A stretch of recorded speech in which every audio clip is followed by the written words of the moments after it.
Au début de notre puberté, nous découvrons le sexe ainsi que ses pratiques. Nous sommes un peu brouillons puis nous mûrissons au fil des échanges jusqu'à être suffisamment expérimentés pour que chacun de nos rapports devienne de plus en plus intense et réussi.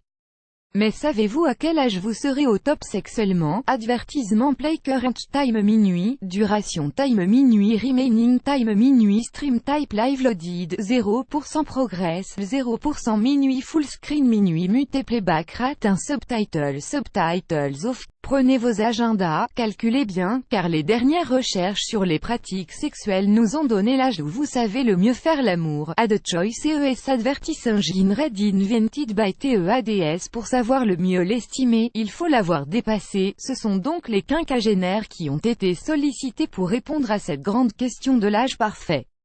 Ils ont donc relaté que cela se passait à la quarantaine et plus précisément à 46 ans en moyenne.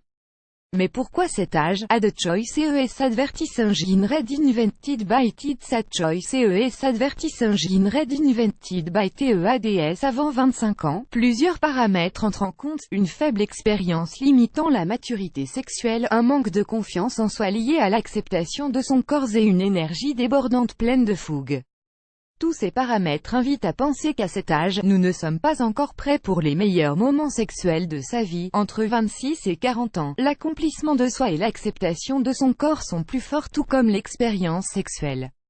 La forme physique peut être équivalente ou légèrement plus faible qu'avant 25 ans, tandis que l'appétit sexuel diminue pour faire une part plus grande à la relation sociale. Mieux existe dit adieu à la fatigue grâce à ces 5 conseils. Mieux existe granuleur petit futé. Top 10 des desserts de nos régions. Petit futé annulé par Taboola.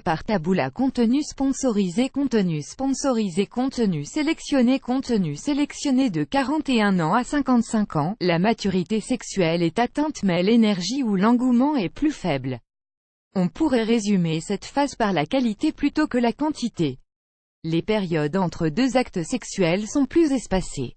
Lors de cette étude, les couples les plus heureux étaient ceux qui faisaient l'amour une fois par semaine en moyenne. De 56 ans à 65 ans, la sexualité diminue mais persiste bien que la ménopause agisse sur les hormones féminines.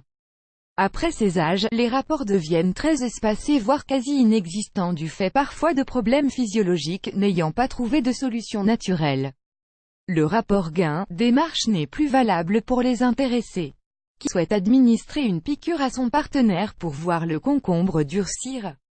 Tout comme une petite pilule bleue qui donnera des effets un temps certain après son administration au risque de ne plus être dans le timing de son partenaire. Ad choice ES advertising read invented by TEADS. Ad choice ES advertising read invented by TEADS. On pourra cependant noter un point essentiel loin de l'âge, l'entente avec son partenaire. À n'importe quel âge, être sur la même longueur d'onde avec son partenaire reste primordial pour faire de ce moment un moment magique.